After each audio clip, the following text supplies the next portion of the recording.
Hello dear students, और आप सभी का फिर से वेलकम है इस क्लास में। और आज हम क्लास 10th की मैथ्स का एक नया चैप्टर स्टार्ट कर रहे हैं जिसका नाम है linear pair of equation in two variable. ठीक है, तो यहाँ पे हमें पढ़ना है लीनियर पेयर ऑफ इक्वेशन जो कि दो वेरिएबल का होगा। इससे पहले आपने जो प्रीवियस क्लास में पढ़ा था, जो इक्वेशंस आपने देखे थे वो वन वेरिएबल इक्वेशन थे। अब यहाँ पे टू वेरिएबल इक्वेशन होंगे। अब आप ये टू वेरिएबल इक्वेशन होते कैसे, जैसे मैं आपको वन वेरिएबल इक्वेशन का एक एग्जाम्पल देता हूँ। एक लीनियर वन वेरिएबल इक्वेशन जैसे 5x + 4 = 3। तो ये देखिए, ये एक इक्वेशन है, ये इसे हम कहेंगे लीनियर इक्वेशन क्योंकि इसकी पावर 1 है। जब भी किसी भी इक्वेशन की डिग्री 1 है या highest power of the variable 1 है, वो तो लीनियर इक्वेशन कहलाता है। और यहाँ पे वेरिएबल एक ही है, x है, इसीलिए ये वन वेरिएबल इक्वेशन है। अगर इसको आप सॉल्व करेंगे तो देखिए क्या आएगा, 5x = 3 - 4 और 5x = ये 3 - 4 हो गया -1 और x = हो गया -1/5। तो अगर वन वेरिएबल इक्वेशन को आप सॉल्व करते हैं तो इसमें एक सॉल्यूशन आएगा, यानी x की एक वैल्यू आएगी। तो ये इस तरह के जो है इसको हम वन वेरिएबल इक्वेशन कहते हैं। लेकिन अगर टू वेरिएबल इक्वेशन, इसका एक एग्जांपल देख लेते हैं। 2x + 3y = 10। तो मान लीजिए ये एक इक्वेशन है। अब देखिए यहाँ पे दो वेरिएबल है, x भी एक वेरिएबल है, y भी एक वेरिएबल है। तो जब दो वेरिएबल एक ही इक्वेशन में आ गए तो इसे हम टू वेरिएबल इक्वेशन कहेंगे। और दोनों की जो पावर है ये 1 है, इसलिए लीनियर इक्वेशन है। तो यदि इसका ग्राफ अगर आप प्लॉट करेंगे तो एक स्ट्रेट लाइन मिलेगा। अब यहाँ पे जो है ये तो एक ही इक्वेशन है, तो हमें यहाँ पे पेयर ऑफ लीनियर इक्वेशन पढ़ना है। तो एक इक्वेशन ऐसा मिलेगा और एक कोई दूसरा इक्वेशन हो सकता है, मान लीजिए 5x - y = 3, इस तरीके का। तो आपको सेट ऑफ इक्वेशन मिलेगा। यहाँ पे आपको दो इक्वेशन मिलेगा। देखिए, अगर एक वेरिएबल है तो उसमें एक ही इक्वेशन होता है और उसी से उसका सॉल्यूशन निकाला जाता है। जब दो वेरिएबल आपको सॉल्व करना है, दो वेरिएबल के इक्वेशन, तो यहाँ पे आपको दो इक्वेशन मिलेगा और दो इक्वेशन से आपको x की वैल्यू निकालनी पड़ेगी और y की वैल्यू निकालनी पड़ेगी। यदि तीन वेरिएबल अगर हो जाए, x y z तीनों हो जाएगा, तो एक और इक्वेशन इसमें बढ़ जाएगा, फिर तीन इक्वेशन मिलेंगे, फिर उसको सॉल्व करके आपके तो तीनों वेरिएबल की वैल्यू निकालनी पड़ती। तो जितने वेरिएबल हैं उतने ही इक्वेशन होंगे, तभी आप उसको सॉल्व कर सकते हैं। तो इस चैप्टर में जो हम करने जा रहे हैं, टू वेरिएबल इक्वेशन को हमें सॉल्व करना है, इसलिए यहाँ पे पेयर ऑफ लीनियर इक्वेशन हम कहते हैं। तो इसको सॉल्व करने के अलग अलग तरीके हैं, उसको हम एक्सरसाइज जब करेंगे तो देखते जाएंगे। तो सबसे पहले हम इसको रिप्रेजेंट कैसे करते हैं ग्राफिकली, मैं एक एग्जाम्पल से आपको इसको करके बताता हूँ। ठीक है, तो देखिए यहाँ पे हम ये दो इक्वेशन ले रहे हैं। अब इसको हमें ग्राफिकली रिप्रेजेंट करना है और उससे हमें पता चलेगा कि ये दो जो इक्वेशन है इनका आपस में क्या रिलेशन है। तो इसको हम बोल देते हैं इक्वेशन नंबर 1, इसको बोलते हैं इक्वेशन नंबर 2। अब हम इसको ग्राफ में प्लॉट करना चाहते हैं तो दोनों को आपको अलग अलग करना पड़ेगा। पहले आप इसको प्लॉट करेंगे, फिर हम इस इक्वेशन को प्लॉट करेंगे। तो अगर ग्राफिकली आपको इसको प्लॉट करना है तो कैसे करते हैं, सबसे पहले तो हम एक टेबल बनाते हैं इस तरीके से, जिसमें x और y की अलग अलग वैल्यू लेते हैं। तो यहाँ पे हम लेते हैं x और y और इसकी 3 या 4 वैल्यू ले सकते हैं और एक ग्राफ प्लॉट आसानी से इसका हो जाएगा, क्योंकि ये लीनियर इक्वेशन है तो इसका स्ट्रेट लाइन बनेगा। याद रखिए, लीनियर इक्वेशन का हमेशा स्ट्रेट लाइन बनता है। यदि आपका ग्राफ स्ट्रेट नहीं बन रहा है तो आपने कुछ गलती की होगी। ठीक है, तो हमेशा याद रखना, जो लीनियर इक्वेशन का ग्राफ है हमेशा स्ट्रेट बनेगा। अब जैसे मैं फर्स्ट इक्वेशन का ग्राफ प्लॉट करना चाहता हूँ तो मैं क्या करता हूँ, x और y की अलग अलग वैल्यू ले लेते हैं। मान लेते हैं फर्स्ट मैं केस लेता हूँ, इफ x = 0। फर्स्ट इक्वेशन में अगर x को 0 रखा तो क्या हो जाएगा, ये 3 × 0 + 4y = 20।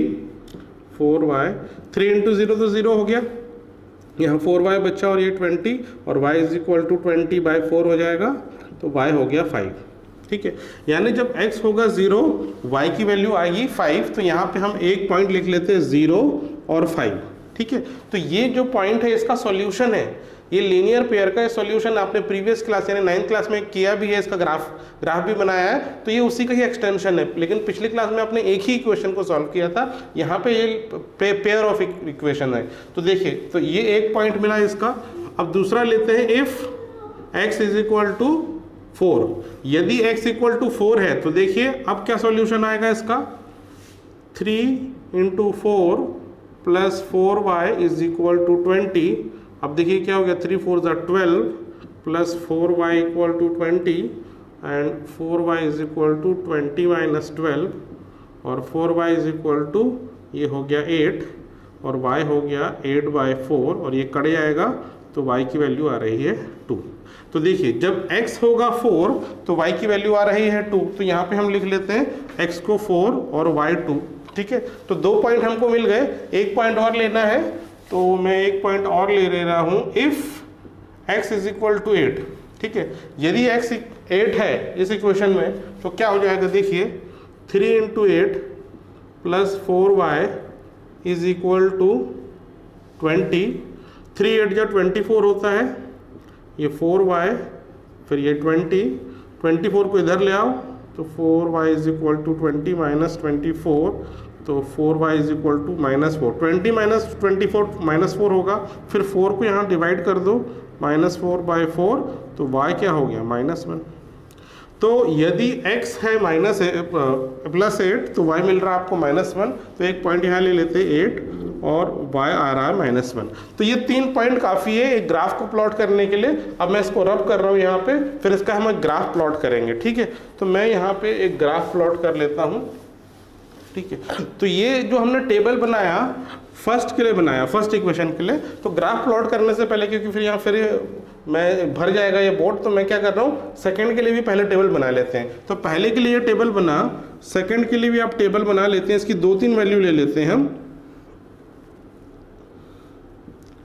x और y, ये सेकंड के लिए टेबल बना रहे हैं हम। ठीक है, अब x और y के अलग अलग वैल्यू लेना है। अगर सेकंड इक्वेशन में हम क्या लेते हैं, इफ x इक्वल टू 0, ठीक है, तो ये इक्वेशन है, देखिए x minus 2y equal to 0, तो ये हो गया x0 minus 2y equal to 0।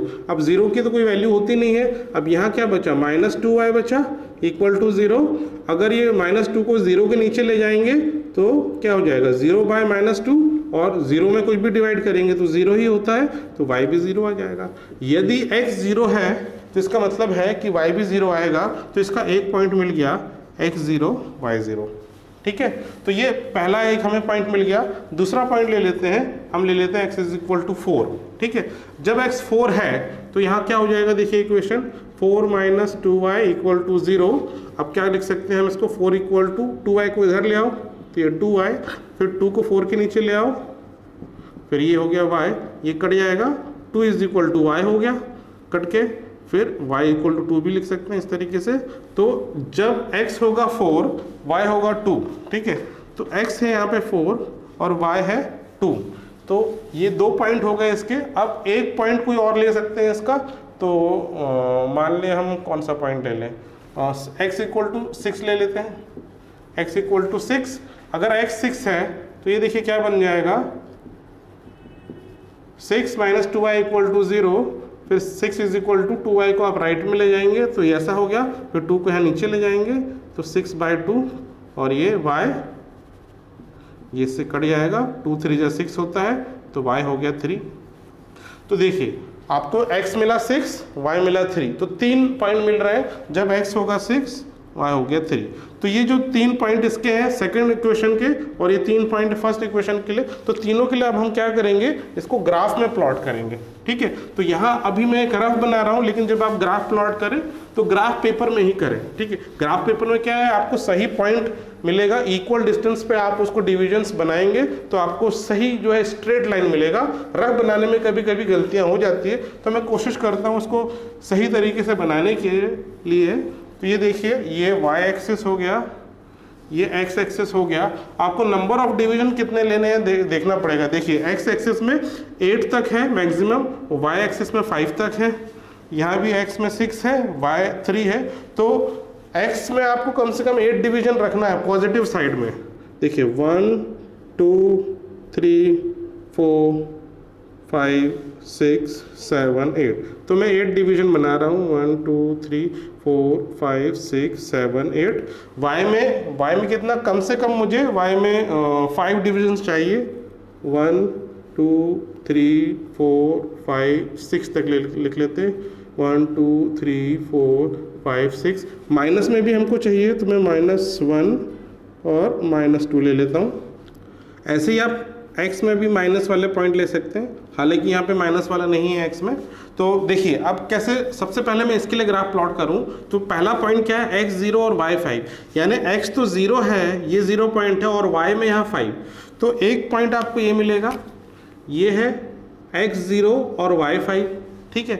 दूसरा पॉइंट है x4 y2, तो यहाँ से लेते हैं x4 और यहाँ से लेते हैं y2। तो देखिए ये वाला पॉइंट आ रहा है। तीसरा पॉइंट है x8 और y-1, तो देखिए x8 है और y-1 है, तो यहाँ से ये वाला पॉइंट आ रहा है। तो देखिए ये 1, ये 2 और ये 3, अगर ये तीनों लाइन को जोड़ेंगे तो आपको एक स्ट्रेट लाइन बनती हुई दिखेगी। तो ये हमने एक स्ट्रेट लाइन खींच दी है, इसको रेड से आपको दिख रहा होगा। तो ये क्या है, ये जो लाइन है ये इस इक्वेशन को रिप्रेजेंट कर रही है, तो हम इसको लिख दें 3x + 4y = 20, यानी इस लाइन पे जो हर एक पॉइंट होगा वो उसको सेटिस्फाई करेगा, उस इक्वेशन को सेटिस्फाई करेगा। तो इस लाइन का जो हर एक पॉइंट होगा उस इक्वेशन को सेटिस्फाई करेगा, जो है इक्वेशन नंबर 1। अब ऐसे ही हम सेकेंड इक्वेशन के लिए ग्राफ अगर बनाएं, ठीक है, तो देखिए ये पॉइंट है सेकेंड इक्वेशन का। पहला पॉइंट तो है 0 0, तो 0 0 तो ये वाला ओरिजिन वाला पॉइंट है। दूसरा पॉइंट है x4 y2, तो देखिए x4 और y2, तो ये तो यही वाला पॉइंट है जो पिछले ग्राफ में था। फिर x6 और y3, देखिए x को 6 लेते हैं और y को 3, तो यहाँ आप यहाँ से एक पॉइंट लाइन खींचेंगे 3 से, फिर यहाँ 6 से, और यहाँ पे जहाँ पे इंटरसेक्ट होगा तो यहाँ पे आपको ये मिलेगा। अब देखिए ये 1 2 और ये जो तीसरा जो पॉइंट है इसको आप जोड़ेंगे तो एक और स्ट्रेट लाइन बनेगी, तो मैं इसको यहाँ जोड़ रहा हूँ।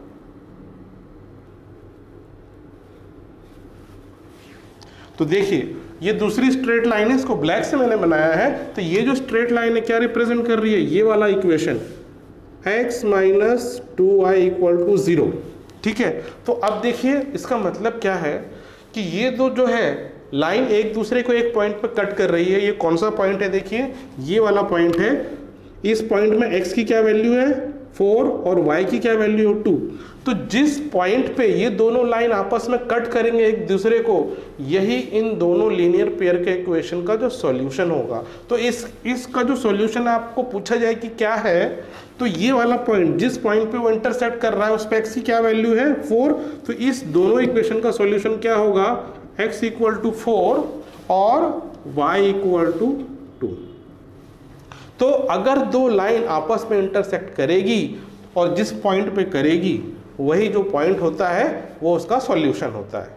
लेकिन ज़रूरी नहीं है कि दो लाइन हमेशा आपस में इंटरसेक्ट करे, ठीक है, ज़रूरी नहीं है। तो इसको एक एग्जांपल से समझते हैं। ऐसा भी हो सकता है कि हमने ये y एक्सिस है, ये x एक्सिस है, ग्राफ बनाया और एक लाइन तो हमें ऐसी मिली और दूसरी लाइन ऐसी मिली। ये दोनों एक दूसरे के पैरेलल हैं और सीधे चले जा रहे हैं, तो आपस में कभी मिलेंगे नहीं, तो इसमें सॉल्यूशन आपको नहीं मिलेगा। ऐसा भी हो सकता है, या ऐसा हो सकता है कि एक लाइन हमने ये बनाई और दूसरी लाइन इसी के ऊपर बन रही है, इसे हम कहते हैं कोइंसाइडिंग लाइन। दूसरी लाइन इसी के ऊपर बन रही है, इसे हम कहते हैं कोइंसाइडिंग लाइन। इसमें होता है मैनी सॉल्यूशन, ठीक है। तो ये अलग अलग केस हो सकता है। तो जब आपको एक ही सॉल्यूशन मिलेगा तो वो कौन सा केस होगा, जब दो लाइन आपस में इंटरसेक्ट करेगी। अगर दो लाइन आपस में इंटरसेक्ट नहीं कर रही है तो आपको दो पैरेलल लाइन मिलेगा। और अगर एक से ज़्यादा सॉल्यूशन है, मैनी सॉल्यूशन, इसका मतलब ये है दो लाइन एक दूसरे के ऊपर इंटरसेक्ट कर रही है। अब ये किस केस में होगा, पता कैसे चलेगा कि आपको सॉल्यूशन एक ही सॉल्यूशन मिलेगा या पैरेलल लाइन मिलेगी या कोइंसाइडिंग वैल्यू मिलेगी? ये डिपेंड करता है इसके कोफिशिएंट्स के ऊपर। जो लीनियर पेयर में जो कोफिशिएंट है उसके ऊपर डिपेंड करता है। तो अब ये कैसे डिपेंड करता है और अलग अलग हम कैसे कैटेगराइज करते हैं दो लीनियर पेयर के इक्वेशन को, तो उसको देखते हैं एक टेबल के द्वारा। तो देखिए जिस तरह हमने पॉलिनोमियल्स में पढ़ा था पिछले चैप्टर में कि एक जनरल इक्वेशन होता है पॉलिनोमियल का, यानी ax² plus bx plus c equal to 0, तो वैसे ही पेयर ऑफ लीनियर इक्वेशन का भी एक जनरल फॉर्म होता है, इसे हम कहते हैं general form of linear pair of equation. इसमें यह है a1x plus b1y equal to c1। यहाँ a1 b1 c1 क्या है? कोफिशिएंट, पहले लीनियर इक्वेशन का कोफिशिएंट है। फिर है a2x plus b2y is equal to c2, ये है कोफिशिएंट सेकेंड लीनियर इक्वेशन के। ठीक है, तो ये जो है कोफिशिएंट्स है। अब इनका जो रिलेशन से आप बता सकते हैं कि जो है ये दोनों लाइन इंटरसेक्ट करेंगी, पैरेलल होगी या कोइंसाइडिंग होगी, उसकी कंडीशन है जब हम उसके रेशियो को कंपेयर करते हैं, इनके कोफिशिएंट के रेशियो को।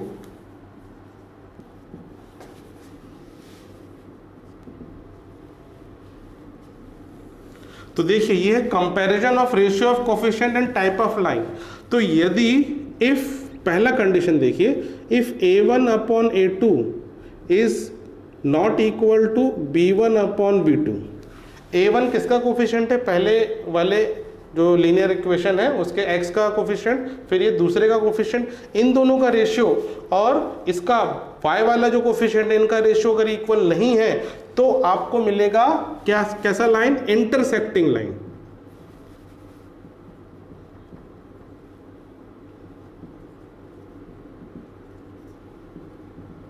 तो आपको मिलेगी इंटरसेक्टिंग लाइन और इस केस में एक ही सॉल्यूशन होगा। तो यहां पे एक और कॉलम बना लेते हैं, नंबर ऑफ सॉल्यूशन। ठीक, तो यदि ये कंडीशन है तो आपको इंटरसेक्टिंग लाइन मिलेगी और इसको मिलेगा ओनली वन सॉल्यूशन।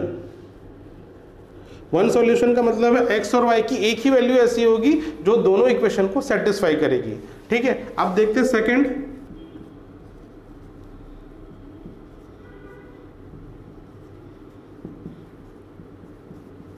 अगर a1 upon a2 is equal to b1 upon b2 और is equal to c1 upon c2, यानी तीनों का रेशियो अगर इक्वल हो गया तो ऐसे केस में आपको कैसा मिलेगा? Coinciding line. कोइंसाइडिंग लाइन मतलब एक लाइन ये है और उसी के ऊपर दूसरी लाइन। तो ऐसे केसेस में कितने सॉल्यूशन मिलते हैं? इनफाइनाइट सॉल्यूशन, या हम कहते हैं मैनी सॉल्यूशन, यानी बहुत सारे सॉल्यूशन मिलेंगे ऐसे केसेस में जो x और y की वैल्यू को सेटिस्फाई करेंगे। अब जो तीसरा कंडीशन है,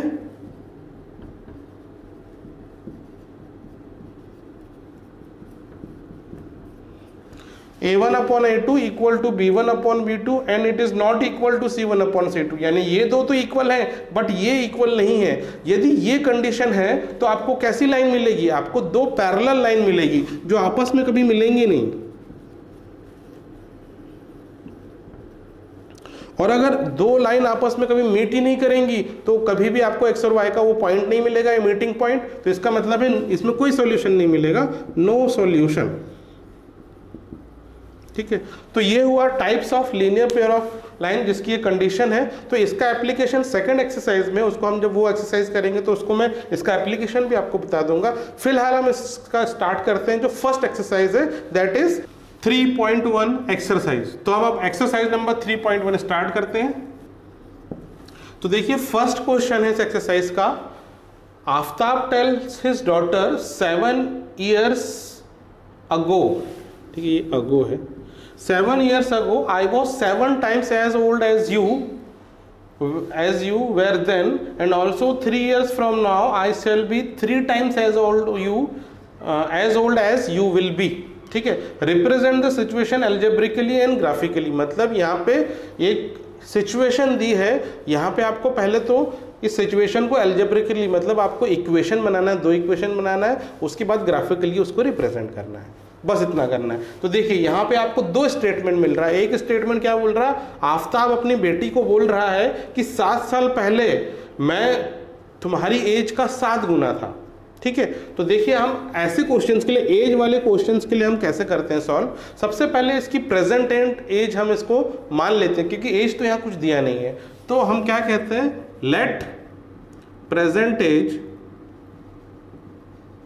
ठीक है, आज जो है इनकी एज क्या है? आफ्ताब की एज है, मान लेते हैं आफ्ताब्स एज, इसको मान लेते हैं x, और इसकी जो डॉटर है, डॉटर्स एज, इसको हम मान लेते हैं y। इनकी जो प्रेजेंट एज है x और y है। अब ये बोल रहा है 7 years अगो, इसका सिंपल सा मतलब है 7 साल पहले, ठीक है, इससे आपको याद रहेगा, ठीक है। 7 साल पहले आफ्ताब की एज कितनी रही होगी? आफ्ताब की एज रही होगी x - 7 और डॉटर की एज कितनी रही होगी? y - 7, ठीक है। तो आफ्ताब्स एज 7 साल पहले थी x - 7 और डॉटर्स एज थी y - 7, ठीक है। तो ये 7 साल पहले कंडीशन थी, ये एज आफ्ताब की और ये डॉटर की। लेकिन एक और रिलेशन है, आफ्ताब ने क्या बोला कि जो आफ्ताब की एज है अपनी बेटी की एज का वो 7 गुना है। तो हम ऐसे भी कह सकते हैं x - 7 will be equal to 7 times y - 7, यानी आफ्ताब की एज इक्वल टू 7 इंटू उसकी डॉटर की एज। तो इससे आपको क्या मिल गया? एक इक्वेशन मिल गया। अब इसको अगर सिंप्लीफाई करें तो देखिए क्या मिलेगा, x - 7, ये 7 को यहाँ मल्टीप्लाई कर दो तो 7y - 49, 7 7 49। अब इसको आप LHS में ले जाएंगे तो x - 7y, 7y को इधर ले जाएंगे तो -7y, और ये -49 को इधर ले जाएंगे तो +49 हो जाएगा, और +49 और -7 क्या बन जाएंगे? +42 एंड इक्वल टू 0। तो इससे आपको एक इक्वेशन मिल गया, ठीक है। इससे आपको एक लीनियर पेयर का इक्वेशन मिल गया, और इस इक्वेशन को हम कहेंगे इक्वेशन नंबर 1। तो ये हमने कहाँ से निकाला? 7 साल पहले वाले स्टेटमेंट से। अब दूसरा इक्वेशन हम कैसे निकालेंगे? ऑल्सो 3 years फ्रॉम नाउ, यानी 3 साल बाद। अब 3 साल बाद का जो स्टेटमेंट है, 3 साल बाद, ठीक है। अब 3 साल बाद क्या होगा? आफ्ताब की एज कितनी हो जाएगी? ये प्रेजेंट एज है, प्रेजेंट एज से 3 साल बाद यानी x + 3 हो जाएगी। Aftab's age is equal to x + 3, और डॉटर की एज कितनी हो जाएगी? y + 3। Daughter's age is equal to y + 3, 3 साल बाद इनकी एज हो जाएगी। इसके साथ एक और रिलेशन दिया है, आफ्ताब ने बोला आफ्ताब जो है अपनी बेटी के एज का 3 गुना हो जाएगा। यानी हम ये कह सकते हैं जो आफ्ताब की एज है x + 3 is equal to 3 times daughter's age यानी y + 3। अब इससे क्या होगा? इससे दूसरा इक्वेशन बनेगा x + 3 इक्वल टू 3, यहाँ मल्टीप्लाई कर देंगे तो 3y + 9, और फिर ये इसको इधर ले जाएंगे तो x - 3y हो जाएगा, ये 9 इधर जाके 9 माइनस हो जाएगा, और 3 - 9 - 6 होगा। तो ये बना दूसरा इक्वेशन, ठीक है। तो अब आपको 2 इक्वेशन मिल गया है। तो ये है एल्जेब्रिकली रिप्रेजेंटेशन। एल्जेब्रिकली हम ऐसे रिप्रेजेंट कर सकते हैं, तो आफ्ताब और जो उसकी डॉटर उसके एज को हम 2 इक्वेशन से रिप्रेजेंट करके बता सकते हैं। अब इसको ग्राफिकली रिप्रेजेंट करना है, तो ग्राफिकली कैसे रिप्रेजेंट किया जाएगा? इसका ग्राफ प्लॉट करके। तो अब हम इसका ग्राफ प्लॉट करेंगे, इसके लिए आपको टेबल बनाना होगा, इसके लिए एक टेबल बनेगा, इसके लिए एक टेबल बनेगा, और ग्राफिकली फिर उसको हम रिप्रेजेंट करेंगे। तो पहले इसका हम टेबल बनाएंगे। तो देखिए ये दोनों इक्वेशन को मैंने यहाँ अलग से लिख लिया है। अब इन दोनों के लिए आपको टेबल बनाना है। तो देखिए पहला हम बनाते हैं टेबल इस तरीके से, x और y, ठीक है। अब देखिए अभी क्योंकि ग्राफिकली रिप्रेजेंट करना है, आपको सॉल्व नहीं करना है, इसको सॉल्व नहीं करना है, तो सबसे सिंपल तरीका है रिप्रेजेंट करने का। आप 2 पॉइंट में रिप्रेजेंट कर सकते हैं एक स्ट्रेट लाइन को। एक पॉइंट में हम क्या लेंगे? पहला कंडीशन लेते हैं इफ x इक्वल टू 0, तो बड़ी आसानी से इसको सॉल्व कर सकते हैं। यदि x 0 है, ये हो गया -7y + 42 इक्वल टू 0। अब 7y को राइट हैंड में ले आओ तो 42 इज इक्वल टू +7y हो गया, और 7 को यहाँ डिवाइड कर दो, 42/7 इज इक्वल टू y। तो ये कट गया, 7 6 42 होता है, तो y हो गया 6, ठीक है। तो क्या हो गया? अगर x को 0 लेते हैं तो y आ रहा है 6, तो एक पॉइंट तो मिल गया 0 और 6, ठीक है। तो एक पॉइंट इससे आप निकाल लेंगे। दूसरा कैसे निकाल लें? इफ y इक्वल टू 0, एक बार x को 0 रखो, एक बार y को 0 रखो, तो सबसे इजी पॉइंट आपको मिल जाता है ऐसे केसेस में। तो अगर y 0 होगा इस इक्वेशन में, तो देखिए क्या हो गया, x -7 into 0 plus 42 equal to 0। अब ये क्या हो गया, x प्लस 42 इक्वल टू 0 और x हो गया -42। ठीक है, तो अगर y 0 होगा x होगा -42। तो ये 2 पॉइंट मिल गया। आप ये 2 पॉइंट से आप एक रिप्रेजेंट कर सकते हैं, एक अंदाजा लगा सकते हैं कि कैसे स्ट्रेट लाइन बनेगा। तो ये फर्स्ट के लिए हम बनाएंगे। अब सेकेंड इक्वेशन के लिए भी ऐसी टेबल में बनाता हूं। तो जो सेकेंड इक्वेशन, ये पहला टेबल बन गया पहले इक्वेशन के लिए। अब दूसरा टेबल दूसरे इक्वेशन के लिए हम बना लेते हैं। ये x और y, तो इसमें भी वही चीज करते हैं। If x equal to 0, second equation में अगर x को 0 रखेंगे तो 0 - 3y - 6 इक्वल टू 0। और ये क्या हो जाएगा, ये हो जाएगा -3y - 6 इक्वल टू 0 और -3y इज इक्वल टू 6 को राइट हैंड में ले आएंगे, फिर इसको डिवाइड कर दो, y is equal to 6 upon -3। तो y क्या हो गया, 3 2 जा 6 होता है, तो ये -2। तो x 0 होगा तो y होगा -2। ये एक पॉइंट मिल गया सेकंड के लिए। अब दूसरा ले लें, if y is equal to 0। अगर इस इक्वेशन में y को आप 0 रखेंगे तो x -3 इंटू 0 -6 इक्वल टू 0 और x 3 इंटू 0 तो 0 हो जाएगा, तो -6 बचेगा, फिर x इज इक्वल टू 6 हो जाएगा इधर से। तो जब y की वैल्यू 0 होगी तो x की वैल्यू 6 हो जाएगी। अब ये आपको 2 पॉइंट मिल गया। अब इससे आप ग्राफिकली आसानी से रिप्रेजेंट कर सकते हैं। अब वो कैसे रिप्रेजेंट करेंगे मैं आपको बता देता हूं एक बार। तो यहाँ पे आपको ग्राफ पेपर में अगर आप बनाएंगे तो आपको एग्जैक्टली सही ग्राफ मिल जाएगा। एग्जैक्टली आपको एग्जैक्ट पॉइंट पे आप रख सकते हैं। अभी मैं आपको एक रफ इसमें बना के बता रहा हूँ, ठीक है। तो ये एक्स एक्सिस है, ये वाई एक्सिस है। अगर इस पॉइंट, इसके आपको पॉइंट को रिप्रेजेंट करना है, ये 0 है और ये 6 है, तो देखिए हम यहाँ लेते हैं 5 का गैप ले रहा हूँ। 5 x में 5, ये 10, ये 15, इधर पीछे भी -5 -10 -15 और आगे जाएगा ये y में, ये है 5, ये है 10, ये है 15। बड़े नंबर इसलिए मैं 5 का गैप ले रहा हूं। अब देखिए ये वाला जो पॉइंट है x0 y6, तो x0 तो यही 0 ही है यहाँ पे, y में 6 आपको पॉइंट करना है, तो 5 के थोड़ा सा ऊपर ये वाला पॉइंट, ठीक है। एक पॉइंट ये मिला आपको। दूसरा पॉइंट x -42 और y0। अब y0 तो यहाँ कहीं होगा और -42 किधर होगा, ये -15 है, इधर और कहीं आगे होगा, तो मान लेता हूँ मैं इधर -42 है। तो ये और ये पॉइंट को आप जोड़ना है आपको।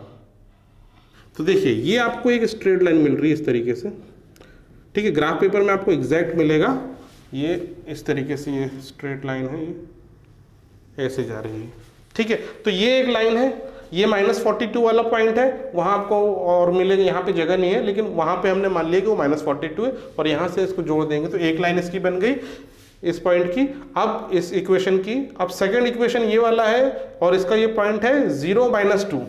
तो x0 और y -2 किधर होगा, देखिए नीचे हम बनाएंगे, ये -5, ये -10 और -2 कहाँ होगा, इसके बीच में यहाँ कहीं होगा, मान लेते हैं ये -2 है। तो एक पॉइंट तो यही हो गया, ठीक है, x0 y -2, और दूसरा पॉइंट क्या होगा x6 एंड y0। तो y0 तो यही है, x6 यहाँ पे 5 के थोड़ा सा आगे, 5 के थोड़ा सा आगे। तो यदि इसको और इसको आप जोड़ेंगे, ठीक है, तो ये कुछ इस तरीके से बनेगा, ऐसा, और ये कुछ ऐसा, ठीक है। तो यहाँ से एक अंदाजा आपको मिल जाएगा कि ये जो लाइन है इस तरीके से बन रही है कि इस तरफ में आगे जाके कहीं मिलेगी और यहाँ पे एक्सपैंड हो रही है, फैल रही है यहाँ पे, और यहाँ जाके मिल रही है। तो ये ग्राफिकली इसको हमने इस तरीके से रिप्रेजेंट करके बता सकते हैं। तो आया समझ में। तो इस तरीके से आपको यहाँ पे सॉल्व नहीं करना है, इक्वेशन बनाना है और ग्राफ के जरिए आपको बस शो करके बता देना है, ठीक है। तो चलिए अब बढ़ते हैं आगे नेक्स्ट क्वेश्चन की तरफ। तो देखिए नेक्स्ट क्वेश्चन है, इस क्वेश्चन में क्या लिखा है, a coach of a cricket team buys 3/10 6 ball for rupees 3,900. Later she buys another bat and 2 more balls of same kind for 1,300. Represent situation algebraically and geometrically. यहाँ भी वही है, आपको एक दो इक्वेशन बनाना है और उसको ग्राफिकली रिप्रेजेंट करना है सिंपली। अब देखिए सिचुएशन क्या दी है, अब यहाँ पे एक बैट और बॉल को खरीदा जा रहा है, लेकिन बैट और बॉल की कीमत नहीं पता है, तो हम यहाँ इसकी कीमत मान लेंगे x एंड y। ठीक है, तो कैसे करेंगे solve? Let cost of one bat हो गया x and cost of one ball ये हो गया y। अब पहले कंडीशन क्या है, यदि 3 बैट और 6 बॉल खरीदते हैं तो उनकी कॉस्ट है इतनी, तो इससे क्या इक्वेशन बना सकते हैं? बैट की कीमत है x हमने माना तो 3x और बॉल की कीमत है y तो 6y and it is equal to 3,900। तो ये बन गया पहला इक्वेशन। ठीक है, ये बन गया पहला इक्वेशन। इस इक्वेशन को सिंप्लीफाई भी कर सकते हैं, ये नहीं कि इक्वेशन बन गया तो इसी से ही करना है, क्योंकि बड़े नंबर है तो हम क्या कर सकते हैं, इसमें से 3 कॉमन निकाल सकते हैं। 3 कॉमन निकाल लेंगे तो यहाँ बचेगा x, यहाँ 2y, इधर 3,900। अब आप क्या करें, अब हम इसको यहाँ करते हैं x 2y is equal to, ये 3 को यहाँ 39 के नीचे ला सकते हैं तो ये इधर आ गया, तो ये क्या बचा, x plus 2y is equal to 1,300। ठीक है, तो ये एक इक्वेशन बना पहली कंडीशन से, ये एक इक्वेशन बना पहले कंडीशन से। अब देखिए दूसरा कंडीशन क्या है, 1 बैट अगर लेते हैं और 2 बॉल, तो दूसरी कंडीशन से हम क्या इक्वेशन बनाएंगे, 1 बैट मतलब x एंड 2 बॉल मतलब 2y, और इसका कॉस्ट कितना आता है 1,300, तो ये होगा 1,300, ये इक्वेशन 2। तो अब देखिए इक्वेशन 1 और जो इक्वेशन 2, दो कंडीशन आपको दी उससे सेम ही इक्वेशन आ रहा है, तो इसका मतलब क्या है, यहाँ पे a1 upon a2 is equal to b1 upon b2 और is equal to c1 upon c2, ये वाली कंडीशन आ रही है। कैसे, a1 है इसका कोफिशिएंट 1, इसका भी कोफिशिएंट 1, तो ये हो गया 1 अपॉन 1। ठीक है, b1 है 2, इसका y का कोफिशिएंट, इसका भी y का कोफिशिएंट है 2, तो ये हो गया 2 अपॉन 2, और ये काटेंगे तो 1 अपॉन 1 हो जाएगा। और c 1,300 है, c2 भी 1,300 है, तो 1,300 अपॉन 1,300, तो ये भी काटेंगे तो सब आ जाएगा 1/1। तो ये तीनों रेशो यहाँ पे इक्वल आ रहा है दोनों इक्वेशन के लिए, तो इसका ये मतलब है ये वो वाली कंडीशन है, यहाँ आपको कोइंसाइडिंग लाइन मिलेगी और यहाँ मैनी सॉल्यूशंस मिलेंगे, यहाँ कोइंसाइडिंग लाइन मिलेगी आपको और मैनी सॉल्यूशन मिलेंगे।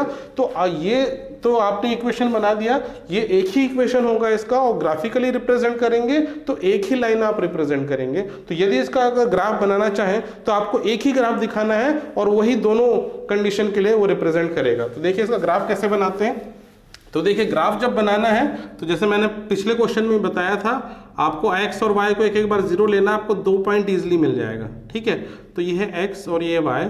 अगर हम x को 0 लेते हैं इस केस में तो 2y ये क्या हो गया 0 प्लस 2y इक्वल टू 1,300, तो y is equal to 1,300 divided by 2, और y कितना हो गया, ये कट जाएगा, 2 6 12, 2 5 10 एंड 0, तो x 0 होगा तो y होगा 650, एक पॉइंट मिला आपको। अब सेकंड केस में क्या करेंगे, y को 0 ले लेंगे, अगर y 0 है तो देखिए x plus 2 into 0 is equal to 1,300, तो x इज इक्वल टू मिल जाएगा आपको 1,300। ठीक है, अब देखिए ये 0 और ये 1,300, अब ये 2 पॉइंट मिल गए, 2 पॉइंट से आप रिप्रेजेंट कर सकते हैं ग्राफिकली। अब मैं यहाँ इसको मिटाता हूँ। अब आपको पॉइंट्स कैसे लेने हैं, देखिए यहाँ पे बड़े बड़े नंबर है, तो उस बात को ध्यान रखते हुए हम डिविजन्स बनाएंगे। तो देखिए हमको क्या चाहिए, x में 1,300 तक चाहिए और इसमें हमको चाहिए 650। ठीक है, अब ऐसे में हम क्या करें, हम इसको कर लेते हैं 600 का गैप ले लेते हैं, यहाँ से यहाँ मान लेते हैं 600 और यहाँ से यहाँ मान लेते हैं ये 1200, तो 1,300 क्या होगा 1200 के थोड़ा सा आगे ये पॉइंट मिलेगा, तो आपको पॉइंट बन जाएगा यहाँ पे। y को भी ऐसे ले लेते हैं, यहाँ से यहाँ ले लेते हैं 600, फिर यहाँ पे ले लेते हैं 1200। ठीक है, अब आपको पहला पॉइंट अगर चूज करना है x0 y 650, तो x तो 0 यहीं पे है और 650 650 कितना होगा, 600 के थोड़ा सा ऊपर ले लीजिए।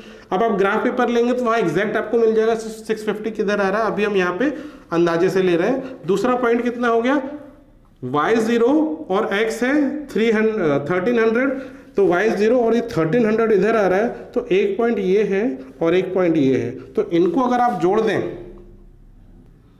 तो ये देखिए इस तरह से एक स्ट्रेट लाइन बनेगी। x जो y एक्सिस को 650 पे काट रही है और x एक्सिस को 1300 में काट रही है, और एक ही स्ट्रेट लाइन मिलेगी, तो यहाँ पे कोइंसाइडिंग लाइन वाला केस है। तो ये हुआ सेकंड केस, सेकंड क्वेश्चन। अब हम करते हैं इसका लास्ट क्वेश्चन इस एक्सरसाइज का, जो है थर्ड क्वेश्चन। अब ये देखिए थर्ड क्वेश्चन, इसमें क्या दिया है, cost of 2 kg of Apple and 1 kg of grape is 160। किसी दिन 2 kg एप्पल और 1 kg जो अंगूर है उनकी जो कीमत है 160 रुपीज़ है, और एक महीने बाद 4 kg एप्पल और 2 kg जो ग्रेप्स है उसकी जो कीमत हो गई वो हो गई 300। अब इसको सिचुएशन को ग्राफिकली रिप्रेजेंट करना, साथ ही अलजेब्रिकली, मतलब एक इक्वेशन बनाना है और ग्राफ में रिप्रेजेंट करना है। तो देखिए यहाँ पे हम कैसे करेंगे सॉल्व। तो हम क्या करते हैं, हम मान लेते हैं let cost of 1 kg grapes, ठीक है, इसकी कॉस्ट मान लेते हैं x, and cost of 1 kg apples इसको मान लेते हैं y। अब हमें नहीं पता है तो x और y मान लिया, ग्रेप्स का x, एप्पल का y। तो पहले कंडीशन में क्या दिए, 2 kg एप्पल्स यानी 2x और 1 kg ग्रेप्स एप्पल्स y है, 2 kg एप्पल्स मतलब 2y एंड 1 kg ग्रेप्स मतलब x, it is equal to 160। तो पहला कंडीशन ये है 2 kg एप्पल और 1 kg ग्रेप्स हमने लिया, तो उसकी जो कॉस्ट आती है 160 आती है, ये बन गया आपका इक्वेशन 1 सिंपली। अब सेकेंड कंडीशन क्या है, 4 kg एप्पल्स है मतलब 4y और 2 kg ग्रेप्स है, 2 kg ग्रेप्स है मतलब ये क्या हो गया 2x and it is equal to 300, ठीक है। अब ये देखिए ये तो इक्वेशन बन गया। अगर ये सिंप्लीफाई होता है, कुछ कॉमन निकलता, आप तो यहीं कर सकते हैं। तो यहाँ से देखिए 2 कॉमन निकल रहा है इसमें, तो मैं 2 कॉमन निकाल लेता हूँ, ये बन जाएगा फिर 2y plus x equal to 300, और ये 2 को यहाँ 300 में डिवाइड कर देंगे, तो 2y plus x is equal to 300/2, और ये 2y plus x is equal to 150, ये सेकंड इक्वेशन, ठीक है। ये फर्स्ट इक्वेशन है। सेकंड इक्वेशन है, एक्चुअली हमें x को पहले लिखना चाहिए था, तो इसको मैं ऐसे भी लिख सकता हूँ, और x plus 2y is equal to 160, और इसको मैं लिख लेता हूँ x plus 2y equal to 150। तो ये इक्वेशन 1, ये इक्वेशन 2। तो अब देखिए ये 2 इक्वेशन आपको मिल रहा है, इसका LHS वाला पार्ट सेम है, RHS वाला अलग है। तो ये कौन सी कंडीशन बन रही है यहाँ पे, तो ये वो वाली कंडीशन है when A1/A2 is equal to B1/B2 and not equal to C1/C2, ये वाला कंडीशन बन रहा है। A1A2 क्या है, इसका x का कोफिशिएंट है a, तो a तो है 1 और 1, ठीक है। A1/A2 1/1 हो गया, B1/B2 है 2/2, और C1/C2 है 160/150। तो देखिए ये दोनों तो इक्वल है, बट ये इसकी इक्वल नहीं है। तो जब ये कंडीशन होता है तो कैसी लाइन मिलती है, 2 पैरेलल लाइन मिलती है आपको, जो आपस में मीट नहीं करती और इसका कोई सॉल्यूशन नहीं होता है। तो अब आपको ग्राफिकली अगर रिप्रेजेंट करना है ये 2 इक्वेशन को, तो आपको 2 पैरेलल लाइन मिलेगी, ठीक है। तो अब देखिए इसका ग्राफ कैसे बनाए हम, तो यहाँ मैं इसको बना देता हूँ। तो देखिए सबसे पहले इसके लिए हम टेबल बना लेते हैं। तो सबसे पहले वाले इक्वेशन के लिए अगर टेबल बनाएंगे तो x को रख लेते हैं 0। पहले इक्वेशन में अगर x को 0 रखा तो ये क्या हो जाएगा, 0 प्लस 2y इक्वल टू 160 और y is equal to 160 divided by 2, और y कितना हो गया 80। इस तरह से y हो जाएगा 80। तो y को हमने यहाँ लिख दिया 80, एक पॉइंट मिल गया। दूसरा पॉइंट कैसे लेंगे, दूसरा पॉइंट में यहाँ y को 0 कर लो, यहाँ पे था x इक्वल टू 0, अब ले लेते हैं y इक्वल टू 0। तो जब y 0 लेंगे तो क्या मिलेगा, देखिए x plus 2 into 0 equal to 160 और x इक्वल टू 160। तो जब y 0 होगा तो x होगा 160। तो आपको ये टेबल बन गया, ये फर्स्ट इक्वेशन का है। वैसे अब सेकंड इक्वेशन का आपको बनाना है, तो सेकंड इक्वेशन के लिए देखिए मैं इसको यहाँ रब कर देता हूँ। तो सेकंड इक्वेशन के लिए इस तरीके से बनाएंगे, x और y यहाँ भी वही करेंगे। पहले x को हम 0 ले लेते हैं, यदि x 0 है तो ये 2y इज इक्वल टू 150 हो जाएगा, और y is equal to 150 upon 2, और y इज इक्वल टू हो गया 75। तो यहाँ 0 और 75 लिख दो। सेकेंड पॉइंट के लिए हम क्या करते हैं, y को 0 ले लेते हैं। अगर y 0 है तो x plus 2 into 0 is equal to 150, तो x इज इक्वल टू हो गया 150। तो दूसरा पॉइंट मिल गया, y 0 और x 150। ठीक है, समझ में आया। अब देखिए इसको प्लॉट करना है, तो इसको प्लॉट करना है तो हम यहाँ प्लॉट कर रहे हैं। देखिए पॉजिटिव नंबर है ये सारे, तो इसको हमें पॉजिटिव तरफ ही दिखाना पड़ेगा। तो हम पॉजिटिव तरफ ही दिखा देते हैं इसको।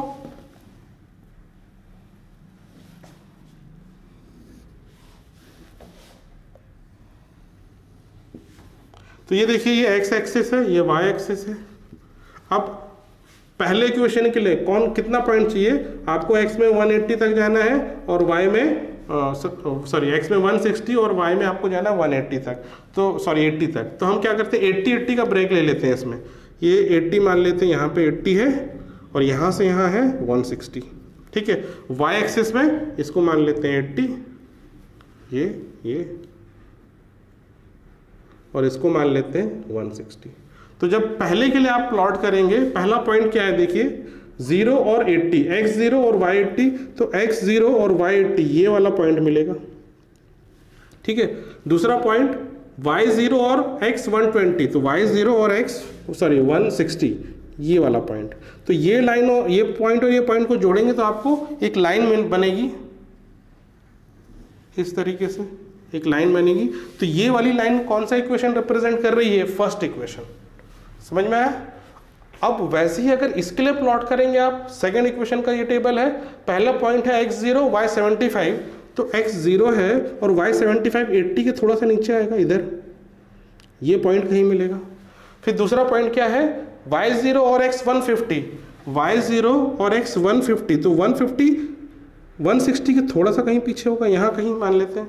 ग्राफ में आपको एग्जैक्टली मिल जाएगा। और अगर ये और ये पॉइंट को आप जोड़ेंगे तो देखिए कैसा लाइन बनेगा, ये स्ट्रेट लाइन बनेगा और पैरेलल। तो ये दोनों लाइन आप जोड़ेंगे ये पॉइंट, तो आपको दो पैरेलल लाइन बनती हुई दिखेगी। यहाँ पे थोड़ा सा मैंने रफ बनाया, ग्राफ पेपर में एग्जैक्ट आपको ये पैरेलल लाइन दिखेगी। तो यहाँ पे क्या हुआ, ये किस तरह का सॉल्यूशन है, यहाँ पे नो सॉल्यूशन है, और ये दोनों जो इक्वेशन है पैरेलल लाइन को रिप्रेजेंट कर रही है। तो इसी के साथ फर्स्ट एक्सरसाइज आपकी कंप्लीट होती है। तो इस वीडियो में हम इतना ही करेंगे, नेक्स्ट वीडियो में इसका नेक्स्ट एक्सरसाइज है उसको भी कवर करेंगे हम। तो इस वीडियो में इतना ही पढ़ेंगे। That's all for today's lecture. Take care and have a nice day.